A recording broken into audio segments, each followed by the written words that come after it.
The most unfortunate part of this whole pandemic is the effect that it's had on businesses, especially the small businesses. I unfortunately know several companies that didn't make it, and I remember being really scared. Uh, when it all started happening, I remember thinking, what would I do if I wasn't a studio owner?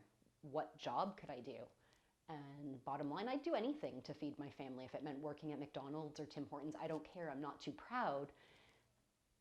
But all I've ever wanted to be was a studio owner, and that's been my dream, and I've been living it for the last 18 years, and I love having a studio. And the thought of having to come up with another career that I could do that would give me this much joy and sense of purpose, I couldn't come up with anything. And that's when I realized we are not going to be one of those businesses that fall through the cracks. I refuse to stop fighting. It was something I really wanted to fight for. And I know a couple of my studio owner friends who either didn't want to put up that fight or that battle, or were just coming to the ends of their careers. I don't know what their reasons were, but they closed. And for me, that would be heartbreaking.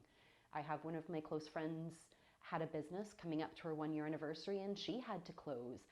And there was just no way they could continue to struggle through it. And it was just really heartbreaking to see the amount of businesses that struggled and didn't win that fight and had to close. Staffing was really hard for me. I found in the beginning, I tried to keep in touch with my staff, give them as much information as possible. But the hard thing was we didn't know. We didn't know anything. We were getting information from the government as it was available. They didn't know either. No one knew.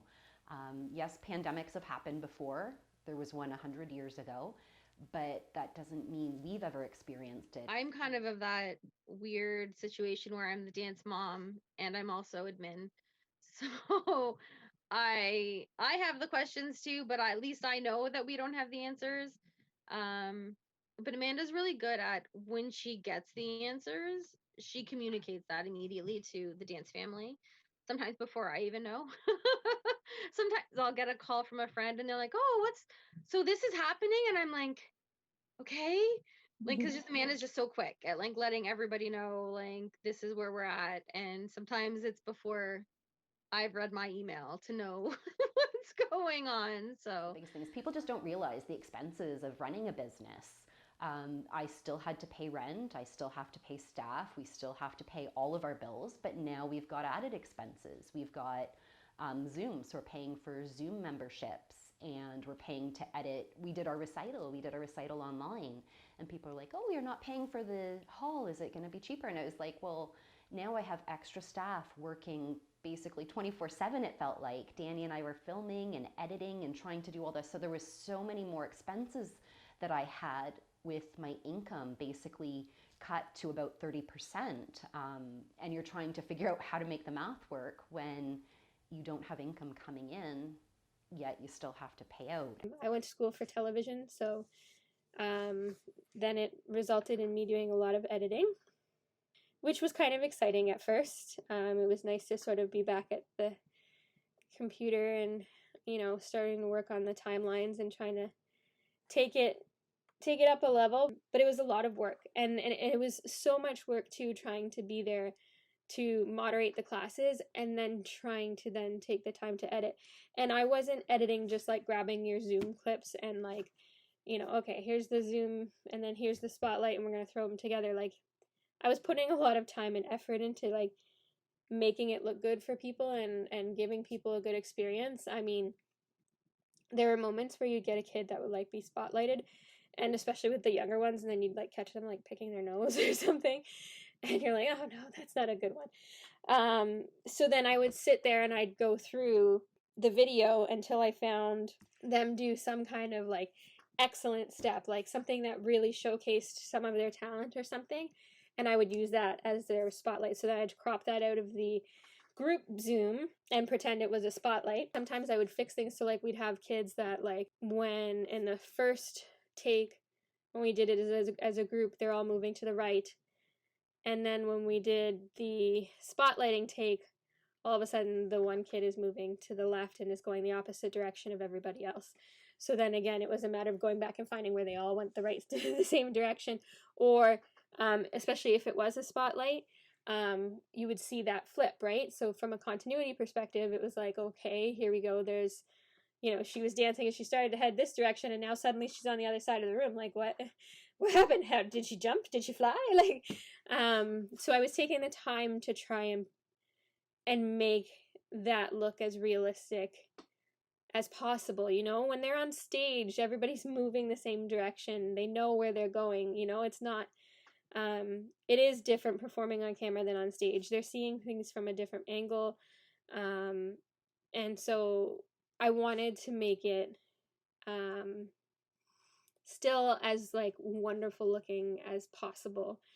Another really weird thing we noticed when we started thinking about how COVID has affected us, we had our Hamilton location. We've been in this actual spot. I'm actually at the Hamilton location right now in my office. I think we're on 4 years we've been at this location, but we opened Ancaster Inn, and again, time seems like everything was 17 years ago. We're in 2021. I want to say it was March of 2019.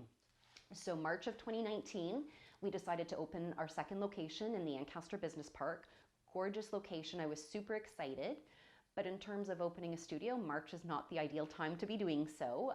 Typically the dance season runs September through June, and everyone kind of gets it in their head that September through June.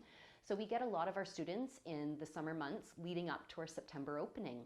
So to open a studio in March was really weird. But we did it. We had some classes. We ran a few days a week. We started to get our student base. But it was a weird season because it was only a half a season. And we thought, okay, it's a half a season. 2020 is going to be our year. It's going to be awesome. And we'll really learn how to incorporate the two locations together as one family. And then COVID hit. And those poor kids got a half a season again. They got September to March. And they didn't get to have a recital. So it was really weird for me to think. I have some staff members that started with me at the Ancaster location. They got that half a season. Then they got the season before COVID hit. And they've never done a recital with me, which just blows my mind because our dance recital in June is such a huge part of what we do in the dance experience. And getting the costumes and having those costumes come in and costume fittings and picture day. And there's just so much that goes into that they've never done. So we're really looking forward to that day when we can take the stage again. And it'll be a huge celebration as a dance family to be able to do that again. I honestly didn't think this would go on as long as it did. And I didn't feel comfortable taking money I didn't earn. So I didn't get an income for 4 or 5 months.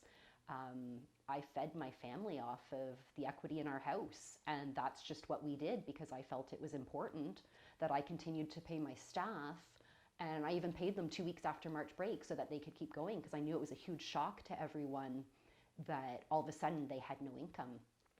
So I think that's where I struggle, and that's just me as a person. That's who I am. I really want to help people, and so now I kind of wish I'd applied for the government money because the government was giving it to everyone. But again, I focused on what was important, and I was paying my bills, and we were eating. We weren't struggling per se.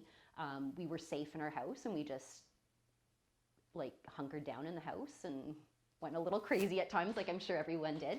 And we found new ways to entertain ourselves. We started painting or scrapbooking or taking pictures or learning how to play the piano. We found ways to entertain ourselves for those few months when we were actually in lockdown and not able to leave the house.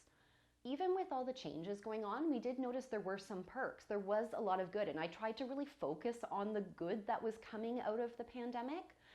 For me personally, it was getting to have dinner with my family every night. Being a studio owner, if I'm not teaching, I'm usually at the studio. I feel compelled to be there every night to help out my staff, to help out my front desk, and just to make sure things are running smoothly, to talk to the dance families. So once we got into lockdown, I got to see my family a lot more, which was nice. I was still teaching online, so I had that, and I also had time to spend with my family. So I really focused on that. But once we got back into studio, one of the main perks I noticed was for our pre-level classes. That's our 3-4-year-olds. A lot of these kids aren't in school yet, or they might be in JK. And I noticed that their confidence just really increased over this time. We were very nervous when we went back into studio. We made the decision to close our lobby and say only registered students can come in. That was to decrease the chance of spreading the virus. We didn't want extra people coming in and out, touching doorknobs, touching light switches, things like that. So we said only those registered could come in.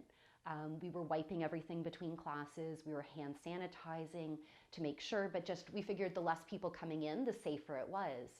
And at first, some parents did say, you want my 3-year-old to come into the building when they've never been there before? And they were really, really nervous. And I was a little scared too, I will admit it. It can be scary, but we tried to make the best of it. And I made sure I filmed a video and I let the kids know this is exactly what's going to happen. When you come in, this is who's going to greet you. This is what's going to happen. So they knew what to expect and they could watch that video and prepare themselves mentally to know what was coming. And then we were pleasantly surprised when these kids started coming in, they were fine with coming in with us. And we noticed that they were so much more confident. And their parents would say, oh, but they need help taking their shoes off. They don't know how to take their shoes off. They don't know how to put their dance shoes on. And I said, it's okay. If they need help, I will help them. But most of the time, if I gave them that little bit of extra time to try and figure it out, they did figure it out on their own. And just the sense of pride that they had. I put on my ballet slippers on by myself today, Miss Amanda, was awesome. So I think that's the biggest thing, is it allowed us to empower these kids to do things by themselves and to learn new skills that maybe their parents or us as staff wouldn't have before. We would have just said, oh, it's quicker for me to put your ballet slippers on and do it for them. Actually, something I've noticed from the very beginning, and not even just September, is I think a big role of, for me as a dance teacher, is even just teaching kids life lessons and how to persevere. And you're going to get those times in life where you don't want to just keep moving forward or things are just so challenging, but the importance of adapting and figuring it out, like, okay, well, this didn't work, try this kind of thing, and the perseverance through that, and how awesome the kids have been at making that adaptation. And like asking kids to wear a mask throughout dance class and sanitize their hands has not been an issue. At least I've yet to meet a student that's had an issue with that. And I think that's just a huge life lesson that, well, not even that we're teaching kids, that we're just learning ourselves as adults, that it's, those times are going to come in life and you got to accept it and adapt to it and continue to persevere through the challenges and figure it out. And I think both from an adult perspective, but even the kids like have done an awesome job at making that change. And like, they don't complain, they line up, they stay apart, they do what they have to do, and that means because they can make those adaptations, they get to come to dance class, and I think that's awesome. I was worried about teaching in a mask and how difficult that would be, and teaching without touching the students. I know in the dance teacher world, touching your students to correct them is just what we do. It's like our best way of correcting a student. And as much as it has been a challenge, I actually think it's in ways turned out better for them, because now they're forced to use that terminology and use that instruction and physically figure out like what maybe doing my first position feels like, for example, versus me just physically touching them to correct them. So in a way, there actually has been a lot of growth. I'm very thankful for each student and family that continues to trust us and bring their kids back here for their sense of community and continuing to be in dance class and learning and education. And I wish a lot more students and parents did that, but I also know everyone has their own way of, what's the word I'm going for? Everyone is comfortable with different things in different ways, I guess you would say. So I'm very thankful for the kids that did come back, that I do get to continue to see, and for the kids that aren't comfortable being in studio but are joining me online, which is also very different, but better than nothing, and still getting to dance with each other. And so it's been different, but there has been a lot of positives through the negatives, I guess you could say.